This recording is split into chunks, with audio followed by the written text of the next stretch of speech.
بسم الله الرحمن الرحيم. الحمد لله رب العالمين الرحمن الرحيم مالك يوم الدين. إياك نعبد وإياك نستعين. اهدنا الصراط المستقيم صراط الذين أنعمت عليهم غير المغضوب عليهم ولا الضالين. Amen. Au nom de Dieu, le tout miséricordieux, le très miséricordieux. Louange à Dieu, Seigneur de l'univers, le tout miséricordieux, le très miséricordieux, Maître du jour de la rétribution. C'est toi seul que nous adorons, et c'est toi seul dont nous implorons secours. Affermis nos pas dans les droits chemins, le chemin de ceux que tu as comblés de faveurs, non pas de ceux qui ont encouru ta colère, ni des égarés. Amen. Bismillahirrahmanirrahim. Qul huwa Allahu ahad, Allahu samad, lam yalid, wa lam yulad, wa lam yakul lahu kufuwan ahad. Au nom de Dieu, le tout miséricordieux, le très miséricordieux, dis, ô Muhammad, à ceux qui te demandent de leur décrire Dieu, Dieu est unique, l'absolu. Il n'a jamais engendré, n'a pas été engendré non plus, et rien de ce qu'il a créé n'est égal à lui et ne lui ressemble. Bismillahirrahmanirrahim. الله لا إله إلا هو الحي القيوم لا تأخذه سنة ولا نوم له ما في السماوات وما في الأرض من ذا الذي يشفع عنده إلا بإذنه يعلم ما بين أيديهم وما خلفهم ولا يحيطون بشيء من علمه إلا بما شاء وسع كرسيه السماوات والأرض ولا يؤوده حفظهما وهو العلي العظيم. Dieu, point de divinité à part lui, le vivant, celui qui subsiste par lui-même, Al-Qayyum, ni somnolence ni sommeil ne le saisissent. À lui appartient tout ce qui est dans le ciel et sur la terre. Qui peut intercéder auprès de lui sans sa permission? Il connaît leur passé et leur futur, et de sa science, il n'embrasse que ce qu'il veut. Son trône, coursi, déborde le ciel et la terre, dont la garde ne lui coûte aucune peine. Bonsoir. L'honneur nous échoit aujourd'hui de recevoir sur ce plateau le groupe de prédication islamique dénommé Al-Badr de la RDC, conduit ce soir par le dirigeant de ce groupe, M. Barwan Hussein Farait. Nous allons nous entretenir avec eux sur un point très crucial pour l'homme, qui est très important et très vital en ce qui concerne la croyance. La croyance, plutôt un sujet qui contient beaucoup de divergences selon qu'on soit dans le monde dit scientifique ou dans le monde de la religion.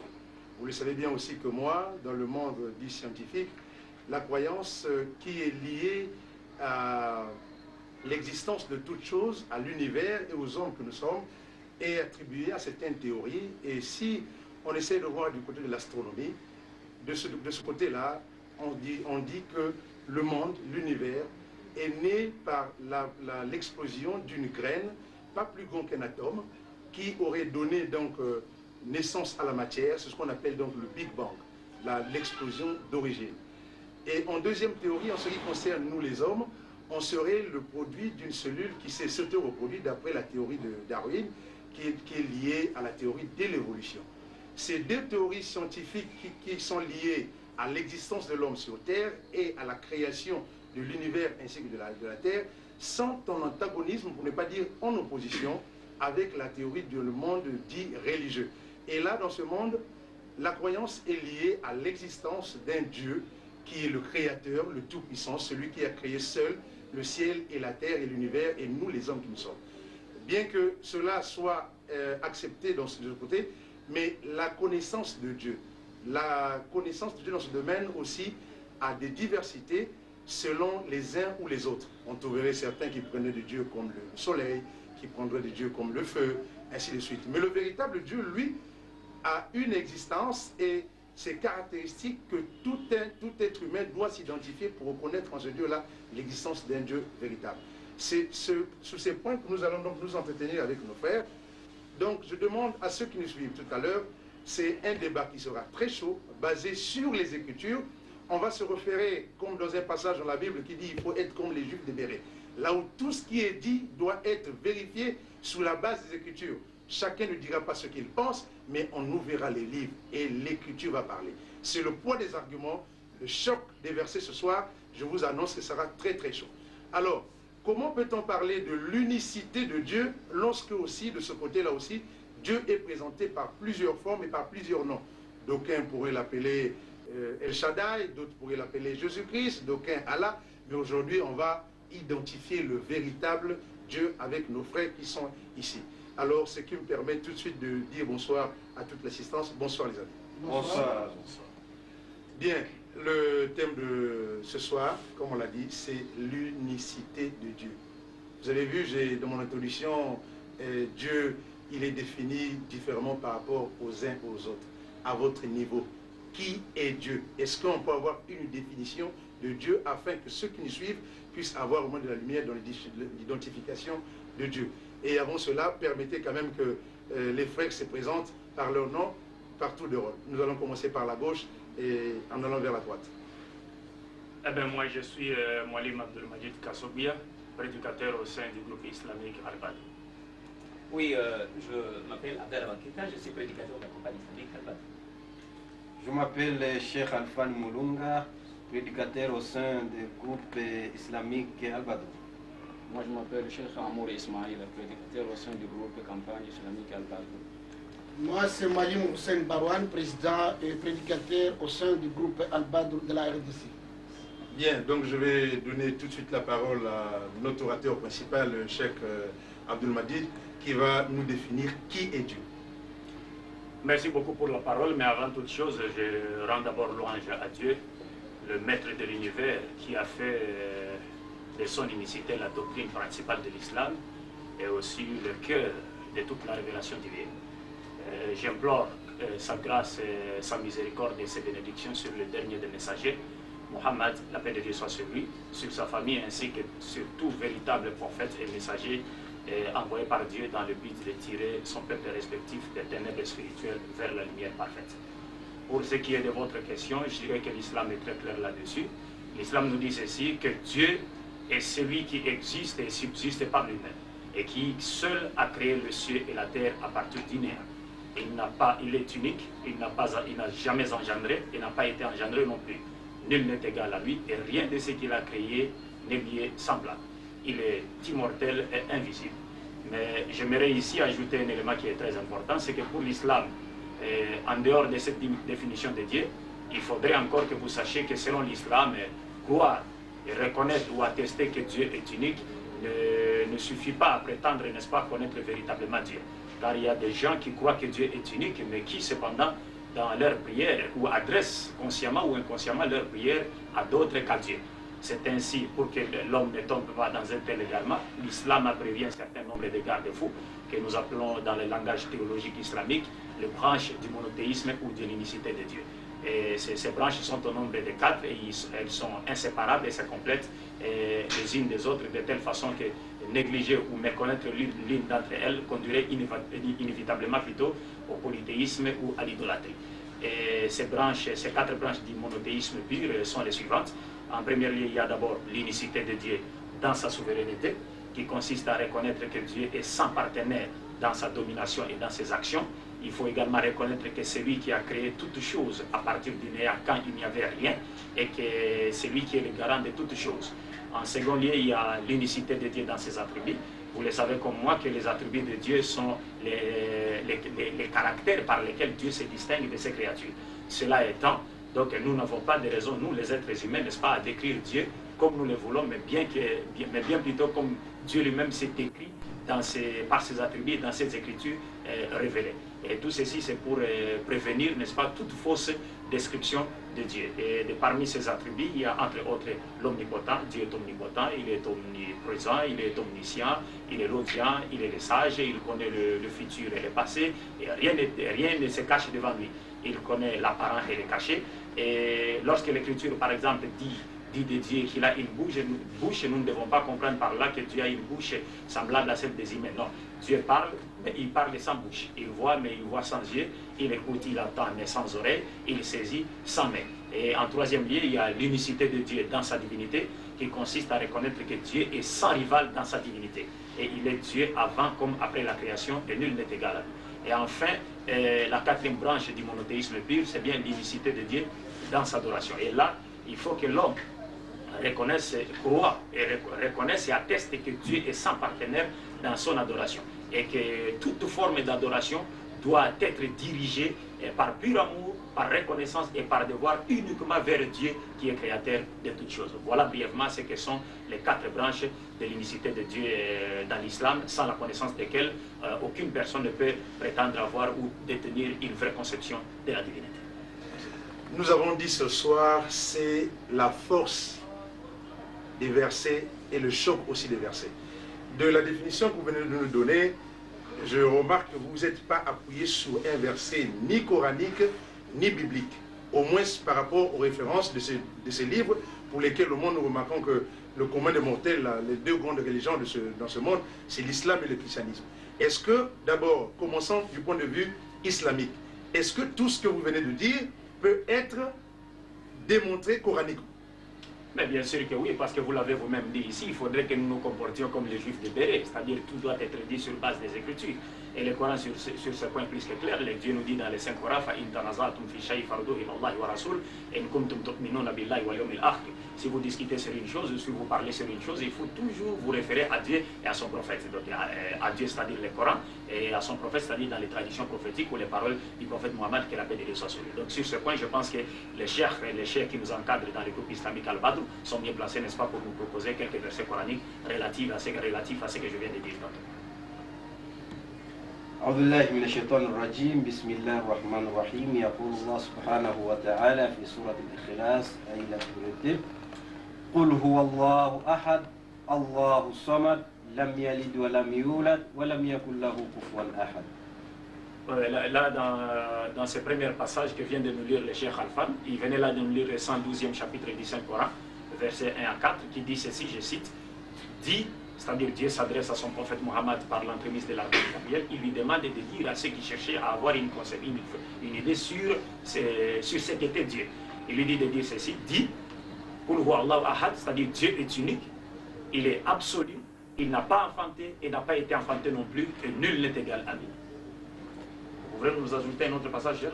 نعم يقول الله تعالى سبحانه وتعالى في سورة الفرقان وتوكل على الله الحي الذي لا يموت وسبح بحمده وكفى به بذنوب عباده خبيرا. Et là, le Cheikh Alfan vient de nous ajouter un autre passage du Saint-Coran où Dieu, s'adressant à son prophète Mohammed, la paix de Dieu soit sur lui, il demande à ces derniers, n'est-ce pas, de dire aux êtres humains, de les exhorter, n'est-ce pas, à se confier à Dieu, le vivant qui ne meurt pas.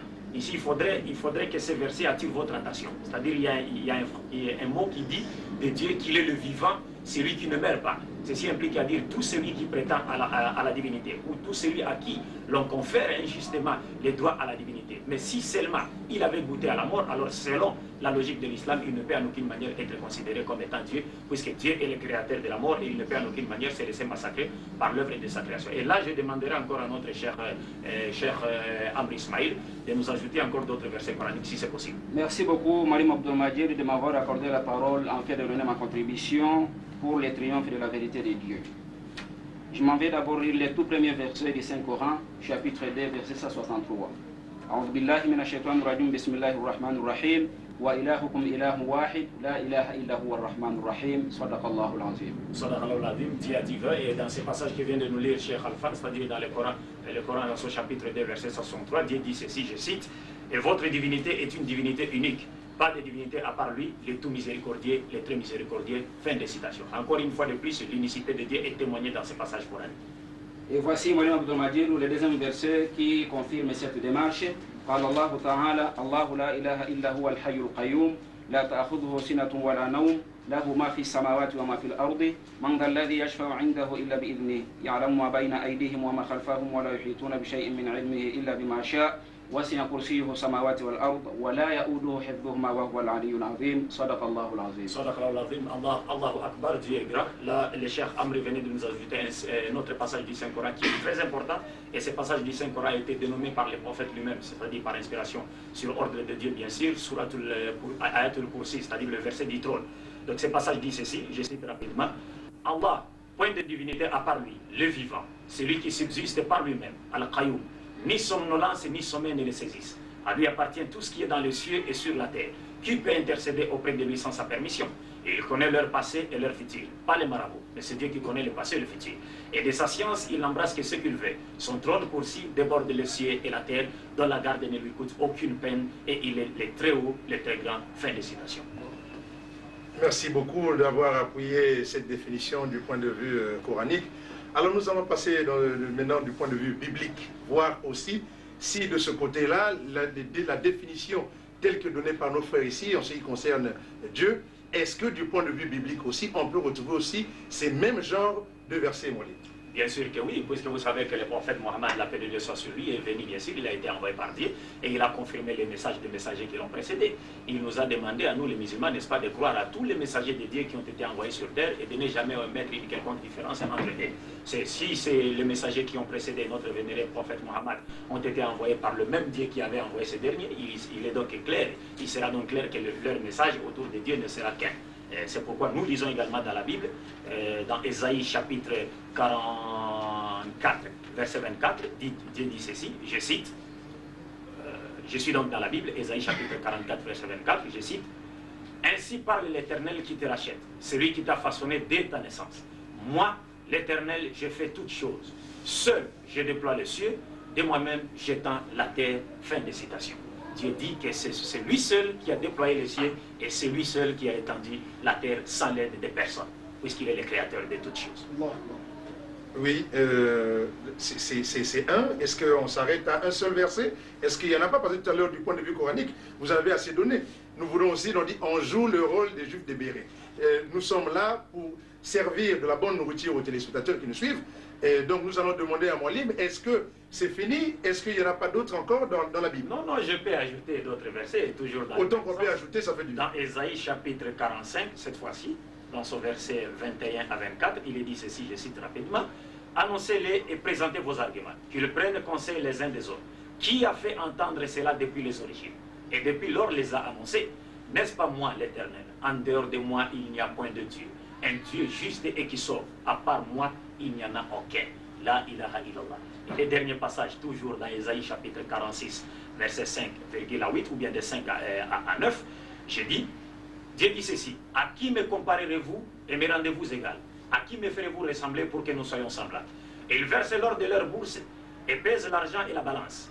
Ils payent un orfèvre pour qu'ils en fassent un Dieu. Et ils font des révérences et se prosternent. Ils les portent, ils se soutiennent avec l'épaule, ils les déposent là où il restera, il ne bouge pas de sa place. Même si l'on crie vers lui, il ne répond pas, il ne sauve pas de la détresse. Souvenez-vous de cela et soyez des hommes rebelles, prenez la chose à cœur.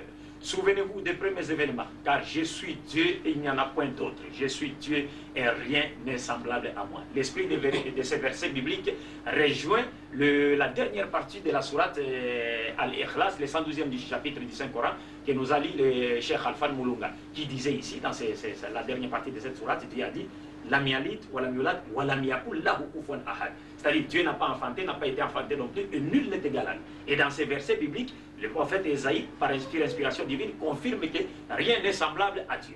Donc là, je peux demander, n'est-ce pas, à mon frère Abdallah Bankita, puisque nous travaillons ensemble au sein du groupe islamique Al-Bad, de la campagne islamique Al-Badou, et il est aussi mieux placé dans la Bible comme moi. Donc je lui demanderai, n'est-ce pas, de nous ajouter aussi quelques versets bibliques pour pouvoir, n'est-ce pas, embellir notre émission. Merci beaucoup. Excusez-moi, je vais quand même faire de la remarque. Tout à l'heure, vous avez remarqué que lorsqu'on a fait la présentation, notre frère Bankita, tout à l'heure, a donné son identité. C'est le secrétaire général. Alors, monsieur le secrétaire général, vous avez la charge sur le dossier. Et merci beaucoup. Je remercie également Moualim Abdelmajid pour la question, disons pour m'avoir donné la parole. Ici, dans le cadre de mes mots d'idée, pour soutenir ce qu'il vient de dire, justement, j'aimerais ici donner un exemple. Le prophète Ésaïe également a confirmé, cette puissance de la parole qui a créé toutes choses et qui ne fait qu'accomplir la volonté de Dieu. Dans le livre d'Ésaïe, au chapitre 55, verset 11, la Bible dit, le prophète Ésaïe dit, « Ainsi en est-il de ma parole ». Ça c'est Dieu qui parle par la bouche d'Ésaïe. Il dit, « Ainsi en est-il de ma parole, qui sort de ma bouche, elle ne retourne point à moi sans effet, sans avoir exécuté ma volonté et accompli mes desseins. » Donc, nous voyons que Ésaïe a dit que quand Dieu décide une chose, en tout cas quand il parle, cette parole ne recule pas, ça crée des effets toujours. Dans le livre de Lamentation également, au chapitre 3, verset 37, ce livre dit également, qui dira qu'une chose arrive sans que le Seigneur l'ait ordonné? Donc c'est Dieu qui ordonne toutes choses et c'est lui qui crée à partir de sa parole et cette parole est irrévocable. Merci. Vous avez terminé? Oui, pour à ce stade de débat, on s'est mis là. Cheikh Abdelmajid, on termine là pour la Bible. Est-ce que quelqu'un a un verset de la Bible à ajouter, modérateur par exemple? Oui, moi je reste sur Ésaïe toujours. C'est Ésaïe qui parle ici de la part de Dieu. Dans Ésaïe chapitre 40, versets 28 à 29. Je cite 28 à 29. Ne le sais-tu pas? Ne l'as-tu pas appris? C'est le Dieu d'éternité, l'Éternel, qui a créé les extrémités de la terre. Il ne se fatigue point. Il ne se lasse point. On ne peut sonder son intelligence. Il donne de la force à celui qui est fatigué. Et il augmente la vigueur à celui qui tombe dans la défaillance. Ici, c'est Dieu qui crée toutes choses. Alors ce Dieu-là ne se fatigue point. Quelque part, les amis qui nous suivent à ce moment, dès que vous verrez quelque part, on vous enseigne que Dieu, un jour il s'est fatigué. Celui-là, c'est pas Dieu. Alors, ce Dieu-là, on n'arrive pas, il est insondable dans son intelligence. Voilà, ça c'est le premier verset que je vais de toucher. Je m'en vais au dernier verset. Dans Psaume chapitre 121, versets 2 à 4. Je cite, « Le secours me vient de l'Éternel, qui a fait les cieux et la terre. Il ne permettra point de ton pied chancelle. Celui qui te garde ne sommeillera point. Voici, il ne sommeille ni ne dort. » Ici, si quelque part on vous enseigne un autre Dieu, et ce Dieu-là a somnolé, ne fût-ce que pour une seconde, celui-là n'est pas Allah subhanahu wa ta'ala. Alors, s'il dort, alors totalement, celui-là n'est pas Dieu. Il ne faut pas l'adorer. Moi, je pense qu'à ce niveau, moi je me limite là. Il y en a encore beaucoup de choses à dire. D'ailleurs, là, je voudrais rappeler une chose, puisque Cheikh Amr nous a cité ici le 255e verset du 2e chapitre du Saint-Coran, c'est-à-dire Ayatul Kursi, le verset du trône, dans lequel Dieu a dit, quelque part dans ce verset du Saint-Coran, la ta'akhuduhu sinatun wala nawm.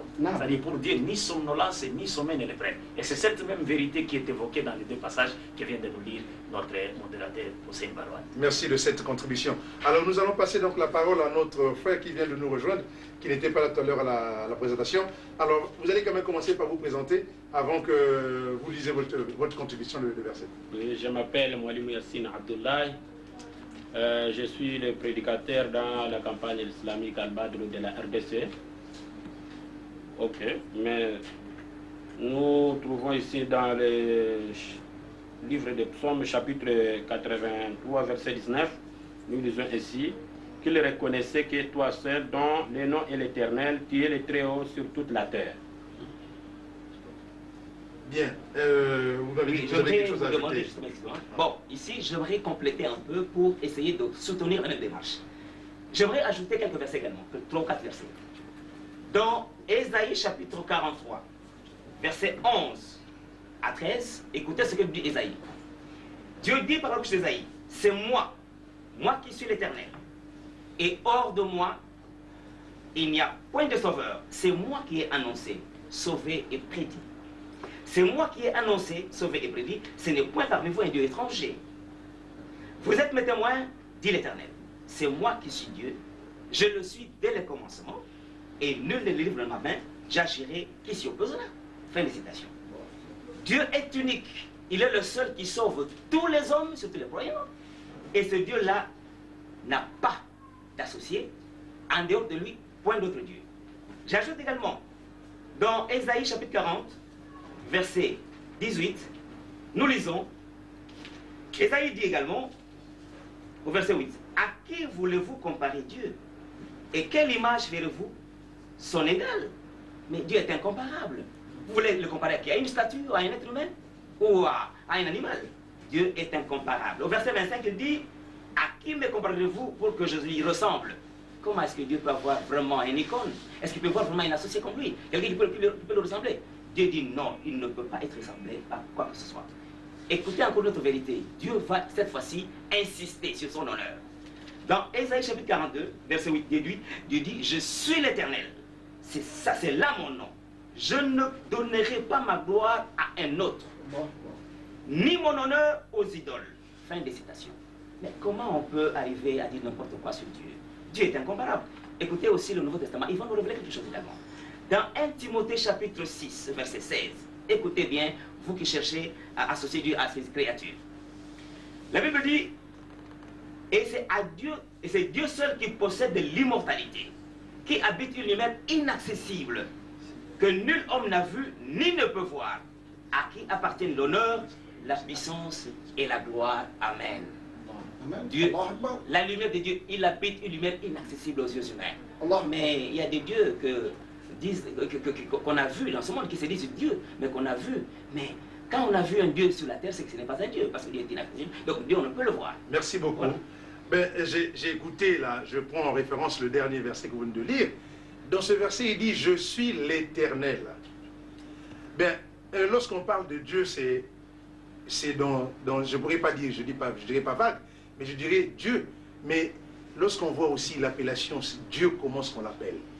Si on se réfère par rapport au père de croyants qu'on appelle Abraham, Abraham appelait Dieu El Shaddai. Oui. Si on se réfère à Moïse, Moïse appelait Dieu Yahweh. Si on se réfère à Jésus-Christ, Jésus-Christ appelle Dieu Yahweh. Si on se réfère aux musulmans, les musulmans appellent Dieu Allah. Autant de diversité d'appellations de Dieu. Pourquoi ces différences de nom? Cheikh Abdelmadid. Merci beaucoup pour la question. Je crois que cette question est plus que facile, puisque si Dieu est à l'origine de toutes les diverses langues que nous connaissons sur la terre, comme il les confirme d'ailleurs lui-même dans le Saint-Coran, je peux, n'est-ce pas, vous proposer ces versets pour que les gens sachent que le Coran avait déjà prévu. Dans le Coran, dans son chapitre 30, verset 22, Dieu dit ceci, « Et parmi ces signes, la création des cieux et de la terre et la variété de vos idiomes et de vos couleurs. Il y en a en cela de preuves pour les savants. » Fin de citation. Donc je disais donc que si Dieu est à l'origine de toutes les langues que nous connaissons sur la terre, il est donc naturel que Dieu puisse avoir plusieurs appellations, n'est-ce pas, à la lumière de ces diverses langues, de toutes ces langues-là. Mais ce qui est vrai est que contrairement au terme Allah, les autres appellations de Dieu ne sont que des attributs de Dieu. Mais Allah est le nom propre de Dieu, selon l'islam et selon même les recherches archéologiques, puisqu'il y a même des savants chrétiens qui avaient confirmé cela, et ils ont confirmé ou affirmé comme quoi le nom Allah, le terme Allah avait existé bien avant Abraham même, à l'époque même d'Adam. Ah bon? Il y a des documents qui témoignent cela, mais malheureusement nous n'avons pas amené avec nous ces documents-là ici, mais je crois que dans l'avenir, Inch'Allah, si Dieu le veut, nous pourrions, n'est-ce pas, au cours même d'une prochaine émission, n'est-ce pas, pouvoir révéler ces vérités-là à ceux qui vivent encore sous l'empire de l'ignorance. Donc je disais donc que, contrairement au terme Allah, les autres appellations, Yahuwah, El Shaddai, Yahvé, puisque vous avez dit Yahvé, mais Jésus n'avait pas dit Yahvé. Il a dit aussi Yahuwah comme Moïse. Parce qu'on entend couramment Yahvé. Oui, bon, ce sont les chrétiens qui l'ont déformé. C'est comme les témoins de Jéhovah. Ils disent que les noms originels de Dieu, ou les noms que Dieu avait révélés à Moïse étaient Jéhovah, mais le terme J, la lettre J, O, V, n'ont jamais existé dans l'hébreu primitif. Donc le terme original, c'est bien Yahuwah. C'est comme en arabe. Yahuwah est le verbe, les caractéristiques du verbe être conjugué à 3 temps. Passé, présent et futur. Ça n'exprime que l'omniprésence de Dieu, dans les temps comme en dehors du temps. C'est-à-dire que Dieu est, il n'existe pas, mais Dieu est. il est là avant comme après la création et nul n'est égal à lui. Donc je disais que contrairement au terme Allah, les autres appellations ne sont que des attributs de Dieu. Et ces attributs sont même reconnus dans les Saint-Coran. Mais le terme Allah est le nom propre de Dieu. Alors que veut dire alors El Shaddai alors? El Shaddai veut dire le Tout-Puissant. Et que veut dire Yahvé alors? Bon, avant de dire ce que signifie Yahvé, je voudrais vous rappeler ici une chose, c'est-à-dire El Shaddai qui veut dire le Tout-Puissant, à son équivalent dans le Coran. Al-Qadir qui veut dire le Tout-Puissant.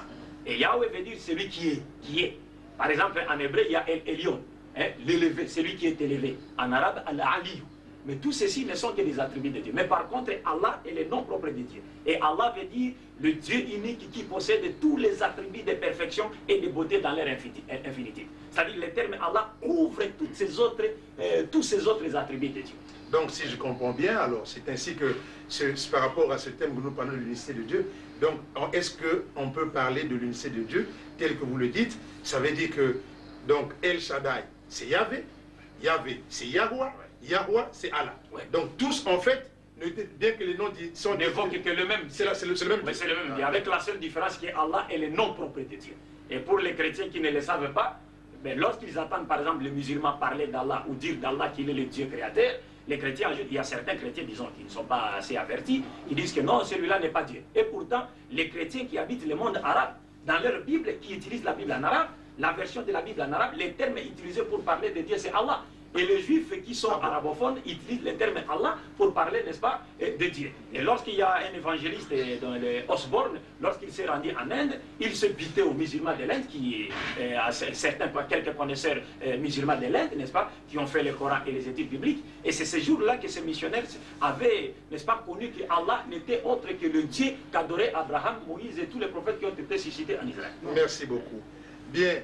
Alors, puisque, comme nous l'avons compris ici, et Dieu est le créateur de l'univers et des hommes, que nous sommes nous, peut-on savoir pourquoi, enfin, quel est le but de la création de l'homme alors?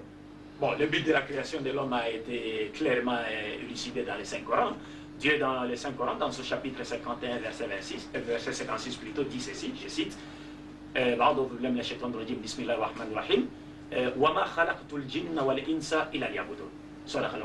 Dieu dit, je n'ai créé les génies et les hommes que pour m'adorer. C'est-à-dire qu'il ressort clairement des enseignements coraniques ou de ces versets du Saint-Coran que l'homme n'a été créé que dans le noble but de vouer un culte pur et sincère qu'à Dieu seul, sans l'associer avec qui ou quoi que ce soit, dans sa souveraineté, dans ses attributs, dans sa divinité et dans son adoration. Et il doit en plus mener une vie vertueuse fondée sur le vouloir de Dieu exprimé dans ses livres sacrés, dont les quatre plus grands sont la Torah de Moïse, les psaumes de David, l'évangile de Jésus-Christ, pas les évangiles. Ici, je parle de l'évangile, je ne parle pas des évangiles, puisque le Coran ne reconnaît pas les évangiles. Mais le Coran évoquait plutôt l'évangile de Jésus-Christ, dont on ne trouve qu'une infime partie dans ce que nous appelons aujourd'hui la Bible chrétienne. Et enfin, il y a le Coran, qui est le dernier testament de Dieu à l'humanité tout entière et qui a été révélé au prophète Mohammed, que la paix de Dieu soit sur lui. Et enfin, l'homme sur la terre, n'est-ce pas, toujours relatif au but de sa création, est encore appelé à faire régner les lois de son Seigneur sur toute la surface de la terre, et cela au détriment des systèmes politiques inventés par l'esprit de l'homme païen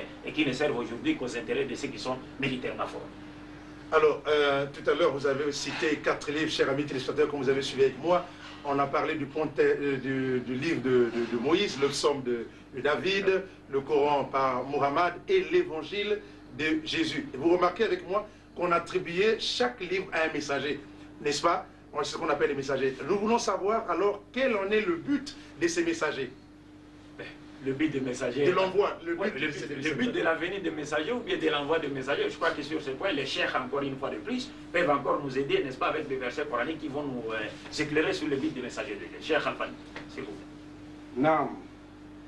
Bismillah ar-Rahman ar-Rahim. Yaqul Allah Ta'ala fi Surat al-Baqarah, ay la vache, verset 35 à 39. Yaqulu subhanahu wa ta'ala. وقلنا يا آدم اسكن أنت وزوجك الجنة وكلا منها رغدا حيث شئتما ولا تقربا هذه الشجرة فتكونا من الظالمين فأزلهما الشيطان عنها فأخرجهما مما كان فيه وقلنا اهبطوا بعضكم لبعض عدو ولكم في الأرض مستقر ومتاع إلى حين فتلقى آدم من ربه كلمات فتاب عليه إنه هو التواب الرحيم قلنا هبطوا منها جميعا فإما يأتينكم مني هدى فمن تبع هدايا فلا خوف عليهم ولا هم يحزنون صدق الله العلي العظيم. Là, le Cheikh Alfan venait de nous lire le deuxième chapitre du Saint-Coran, à partir du verset 35 à 39. Ici, moi, je me limiterai seulement à vous lire, n'est-ce pas, le verset 38 à 39 qui dit ceci, je cite, nous dit, descendez d'ici vous tous, c'est Dieu qui parle. Toutes les fois que je vous enverrai un guide, ceux qui le suivront n'auront rien à craindre et ne seront point affligés. Il était question d'Adam et Ève, c'est-à-dire nos premiers parents, après leur transgression dans le jardin d'Éden. Et ici, il faudrait rappeler aux téléspectateurs qui nous suivent qu'il ne s'agit pas du péché originel, puisque l'islam ne reconnaît pas le péché originel. Dieu a créé l'homme parfait, et le péché c'est quelque chose que l'homme cueille comme il cueille des fruits, n'est-ce pas? Mais le péché n'existe pas. Le Dieu continue en disant ceci, et ceux qui ne croient pas à nos messagers et traitent de mensonges nos révélations, ceux-là sont les gens du feu où ils demeureront éternellement. Fin des citations. في سورة الحديد أي الفاء verset 25 لقد أرسلنا رسلنا بالبينات وأنزلنا معهم الكتاب والميزان ليقوم الناس بالقسط وأنزلنا الحديد فيه بأس شديد ومنافع للناس وليعلم الله ومن ينصره ورسله بالغيب إن الله قوي عزيز صدق الله العظيم. Et là, le Cheikh Alfan venait d'ajouter un autre passage, un second passage du Saint-Coran, dans son chapitre 57, verset 25, où Dieu dit ceci, je cite, « Nous avons effectivement envoyé nos messagers avec de preuves évidentes, et fait descendre avec eux le livre et la balance, afin que les gens établissent la justice. » Je m'arrête là. Et Cheikh Amr peut ajouter encore quelque chose, toujours dans le même ordre. يا بني آدم إما يأتينكم رسل منكم يقصون عليكم آياتي فمن اتقى وأصلح فلا خوف عليهم ولا هم يحزنون صدق الله العظيم chapitre 7 verset 35. Oui, là, le Cheikh Amr venait de nous ajouter un autre passage du Saint-Coran dans ce chapitre 7 verset 35 où Dieu dit ceci, je cite, au nom de Dieu le clément, le miséricordieux, ô enfants d'Adam, si des messagers choisis parmi vous viennent pour vous exposer mes signes, alors ceux qui acquièrent la piété et se réforment n'auront aucune crainte et ne seront point affligés. Fin de citation. Vous pouvez ajouter un dernier passage? Oui. Bismillahirrahmanirrahim.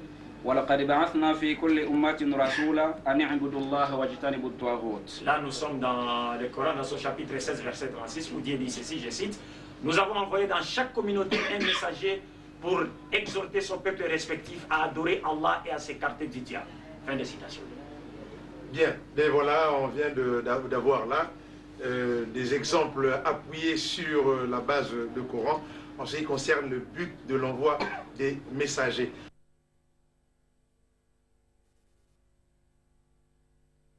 Tout à l'heure, vous avez cité, lorsqu'on remarque, vous avez cité 4 prophètes que vous avez donnés. Alors, ça veut dire que les autres sont des faux prophètes? On sait que dans la Bible et dans le Coran, il y a un bon nombre de prophètes qui ont été cités, mais vous ne les avez pas cités. Ce qu'il faudrait savoir, premièrement, c'est qu'il y a des faux prophètes et des vrais messagers de Dieu, des vrais prophètes de Dieu. Le Coran certainement a évoqué un certain nombre de vrais messagers de Dieu, ils sont au nombre de 25. Et le prophète Mohammed, la paix de Dieu soit sur lui, a dit que Dieu avait envoyé au moins 124 000 prophètes dans le monde, et parmi eux, il y avait 313 messagers. Et parmi tous ces prophètes-là, nous croyons à tous ces messagers et prophètes qui ont été reconnus, n'est-ce pas, dans le Saint-Coran et qui ont été envoyés avant Mohammed, que la paix de Dieu soit sur lui. Là, je pourrais peut-être demander à mon frère Abdallah Banguida de vous citer un exemple, quelques messagers de Dieu. Oui, quelques messagers de Dieu. Prenons en exemple Noé, qui fut le tout premier messager qui a été envoyé par Dieu pour guider son peuple. On peut le trouver dans le Coran chapitre 7 verset 59 et dans la Bible, on peut le trouver dans Genèse chapitre 6 verset 8 à 22. Prenons aussi le cas d'Abraham. Abraham, le père des croyants, l'ami de Dieu, le père des prophètes. Dans le Coran, on le trouve dans le Coran chapitre 6 verset 114 et dans la Bible, on le trouve dans Genèse chapitre 12 verset 1 à 8. Lot, son neveu, on le trouve dans le Coran chapitre 7 verset 80 et dans la Bible dans Genèse chapitre 13 verset 1 à 18. Moïse également, il est dans le Coran au chapitre 7 verset 103, tout comme dans la Bible, vous pouvez le trouver dans Exode chapitre 3 verset 1 à 22. Jésus-Christ, il est dans le Saint-Coran au chapitre 61 verset 6, dans la Bible, il est dans Matthieu chapitre 4 verset 17, et Mohammed, que la paix de Dieu soit sur eux, et dans le Saint-Coran au chapitre 34 verset 28. Dans la Bible, on peut le trouver dans Jean chapitre 16 verset 12 à 14. Voilà. parmi les prophètes que vous venez de citer, vous venez de citer en tant que prophète ou messager de Dieu, Jésus-Christ. Mais nous savons que dans la conception ou dans la foi chrétienne, Jésus-Christ est Dieu. Pour ne pas dire présenté comme Dieu, on sait que Jésus est Dieu. Alors, comment on peut vous présenter Jésus comme prophète, alors que de l'autre côté, Jésus est présenté comme Dieu? Et selon la théorie selon laquelle que Jésus-Christ, c'est Dieu venu en chair. C'est ce Dieu que vous avez défini depuis l'Ancien Testament, que vous avez donné toutes les définitions, mais dans la foi chrétienne, on dit effectivement c'est ce Dieu qui un jour a pris la chair et est descendu. C'est ainsi que pour commencer dans ce genre d'argumentation que je vais essayer de vous apporter, nous lisons dans Jean 1, chapitre 1, versets 1, 2, 14 à 18, il est dit ceci. Au commencement était la parole, et la parole était avec Dieu, et la parole était Dieu.